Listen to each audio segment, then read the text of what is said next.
नमस्कार दोस्तों, आज फिर से वीडियो आपके सामने प्रस्तुत करने जा रहे हैं और अपलोड भी करेंगे। हमने इससे पहले जो वीडियो आया था तो उसमें हमने मौर्य काल की बात कर रहे थे और मौर्य काल के अंदर अपना स्थापना की बात करें मौर्य वंश की, तो चंद्रगुप्त मौर्य की बात की थी। चंद्रगुप्त मौर्य। और आज बात करेंगे अपन इसी वीडियो के अंदर कि बिंदुसार यानी अगला शासक हुआ मौर्य वंश का, वो हुआ था बिंदुसार। ये चंद्रगुप्त मौर्य का पुत्र था। और थोड़ी सी बातें बिंदुसार के पर करेंगे तो इसमें यह है कि बिंदुसार नाम क्यों पड़ा है। बिंदुसार नाम क्यों पड़ा? तो चंद्रगुप्त मौर्य को चाणक्य यानी इसके प्रधानमंत्री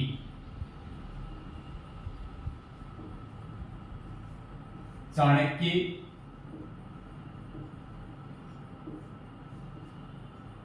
एक छोटी सी कथा है जो प्रस्तुत कर रहा हूं, उसको ध्यान से सुनना। ये चाणक्य था, वो रोज चंद्रगुप्त को क्या देता था, थोड़ा थोड़ा दूध के अंदर विष देता था।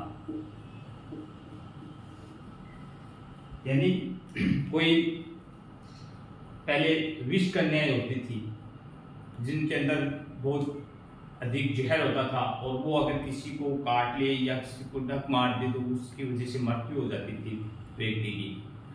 तो चंद्रगुप्त मौर्य को बचाने के लिए चाणक्य है वह स्टार्टिंग से ही थोड़ा थोड़ा उसे जहर पिलाना स्टार्ट कर दिया। दूध के अंदर जहर देते थे रोज। तो जिसकी वजह से क्या हो गया, इनके शरीर के अंदर जहर का कोई असर ना हो, कि अगर कोई दूसरा व्यक्ति काटे तो उसका असर ना हो, इसलिए इसको विष देते थे चंद्रगुप्त मौर्य।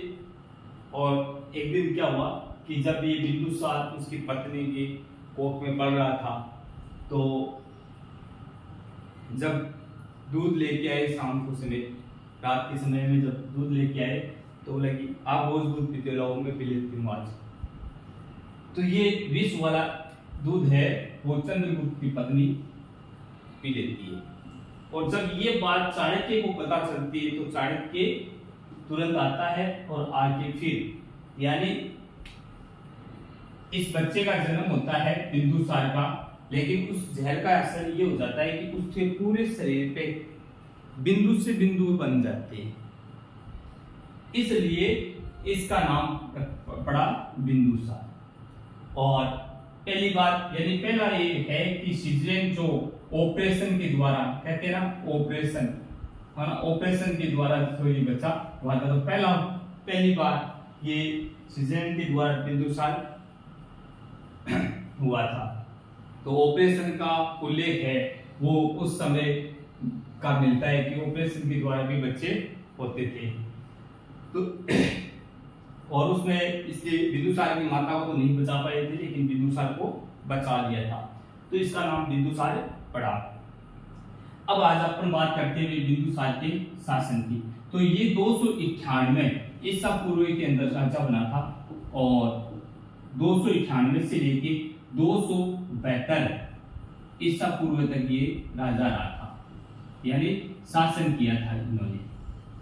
ये तो इसका शासन काल हो गया है कि 298 से चंद्रगुप्त मौर्य की मृत्यु के पश्चात 298 ईसा पूर्व में ये शासक बना और शासक बनने के बाद में 272 ईस्वी तक ये शासक रहा था। बिंदुसार को जो यूनानी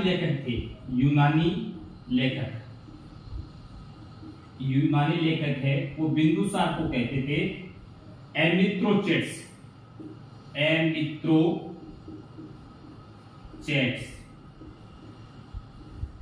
एमिथ्रोचेट्स का मतलब होता है शत्रुओं को नष्ट करने वाला,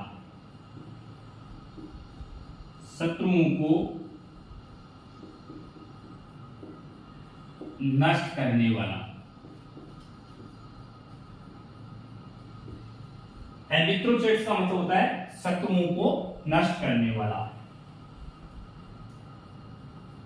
इसके बाद में वायु पुराण।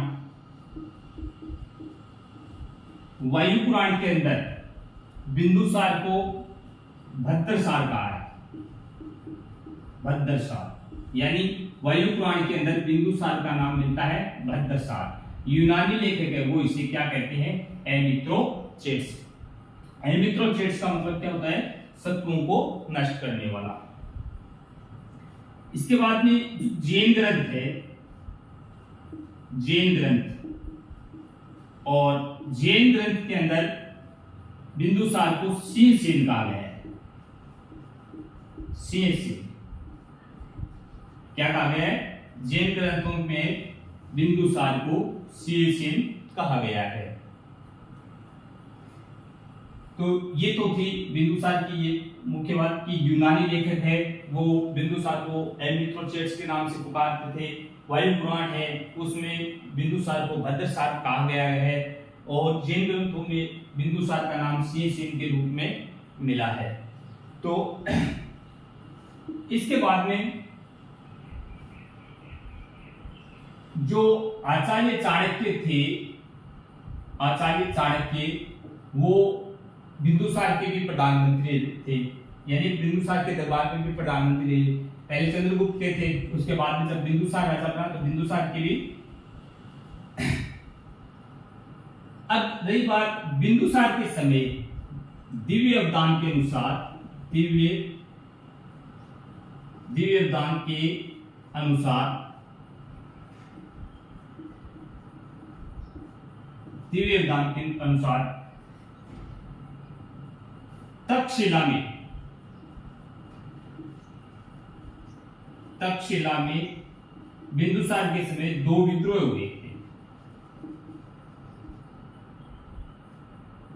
2 विद्रोह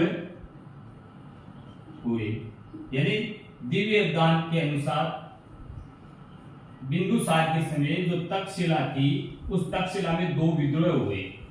कितने विद्रोह हुए?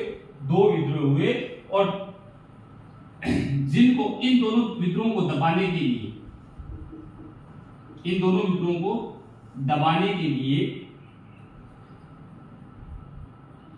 अशोक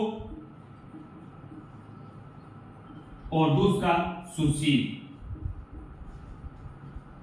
यानी बिंदुसार है वो इन दोनों विद्रोहों को दबाने के लिए अशोक को और फिर सुशील को, यानी दोनों को भेजता है। पहला विद्रोह होता है तो अशोक को भेजा जाता है विद्रोह को दबाने के लिए, दूसरा होता है तो सुशील को भेजा जाता है। तो दिव्य अवदान में के अनुसार बात आती है कि तक्षशिला के अंदर बिंदुसार के समय 2 विद्रोह हुए, और 2 विद्रोह दोनों को दबाने के लिए बिंदुसार है वो अपने पुत्र अशोक को और दूसरे को सुशील को, दोनों को भेजता है। अब आगे बात करते हैं प्लिनी के अनुसार। प्लिनी के अनुसार इन्होंने क्या कहा है? ये भी एक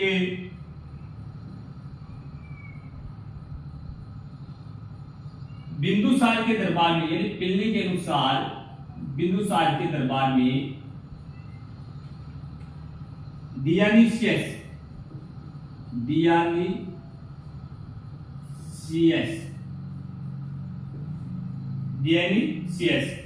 या इसको हम डायनोसियस कहते हैं,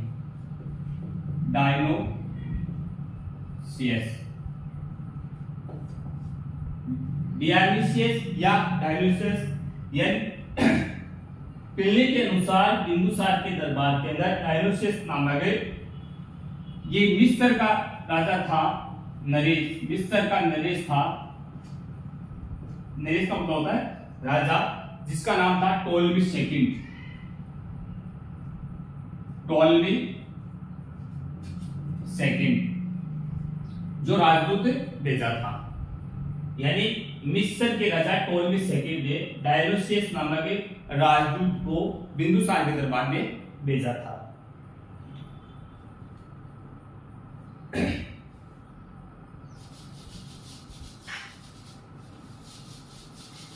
तो ये भी बात हो गई कि भाई प्लिनी ने कहा है कि बिंदुसार के दरबार में डायोनिसियस नामक राजदूत था जो मिस्र का था, जिसको भेजा गया था। अब आगे बात करते हैं अपन सीरिया के शासक,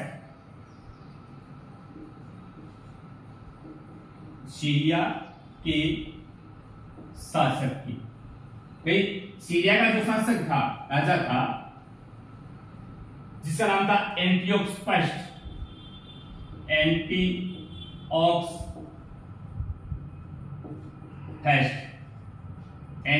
फर्स्ट, ये सीरिया का राजा था, जिसका बिंदुसार के साथ मैत्रीपूर्ण व्यवहार था,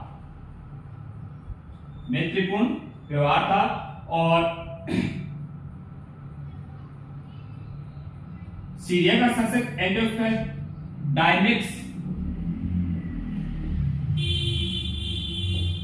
डायमेक्स नामक राजदूत था, उसको बिंदुसार के दरबार में भेजा था।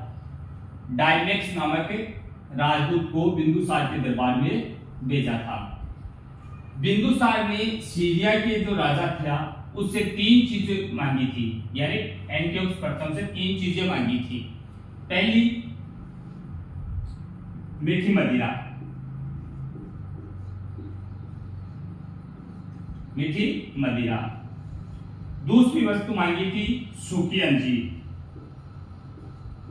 सूखी अंजीर। तीसरी चीज मांगी थी एक दार्शनिक।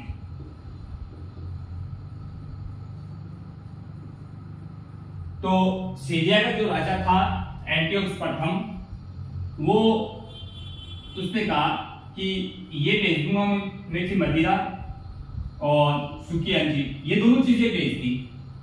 लेकिन उसने दार्शनिक के लिए ये बात कही कि ये यूनानी कानूनों के अनुसार विक्रय नहीं किया जा सकता,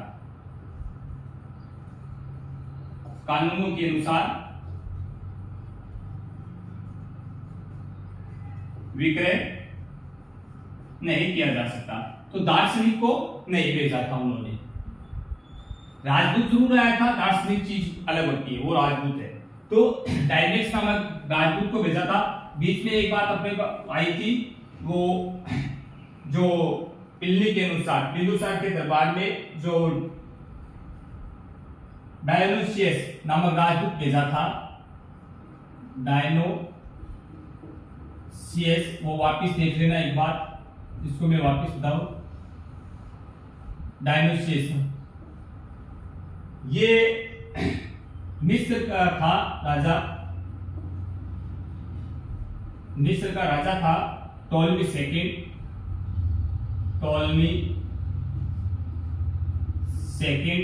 फिलाडेल्फस,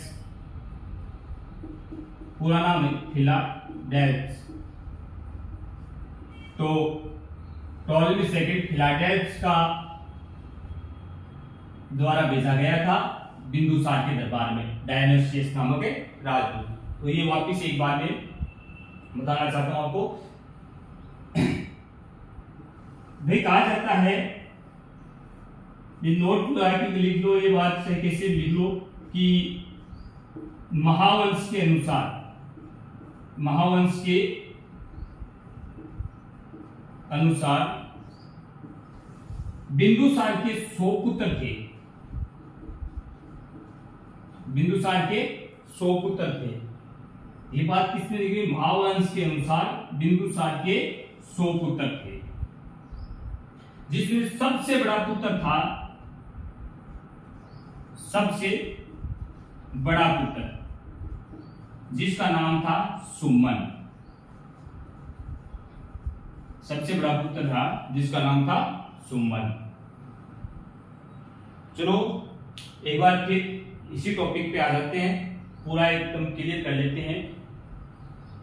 बिंदुसार चंद्रगुप्त मौर्य का पुत्र था, जो 298 ईसा पूर्व के अंदर राजा बना और 272 ईस्वी तक ये राजा रहा, ईसा पूर्व तक राजा रहा।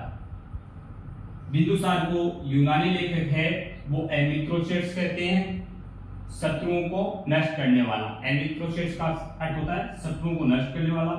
वायु पुराण के अंदर 72 साल कहा गया है। जैन ग्रंथ के अंदर बिंदुसार को शीर्षेन कहा गया है। बिंदुसार का जो दरबार का प्रधानमंत्री था वो चाणक्य था, और महावंश के अनुसार यानी बिंदुसार के 100 पुत्र थे, जिसमें सबसे बड़ा सुमन था।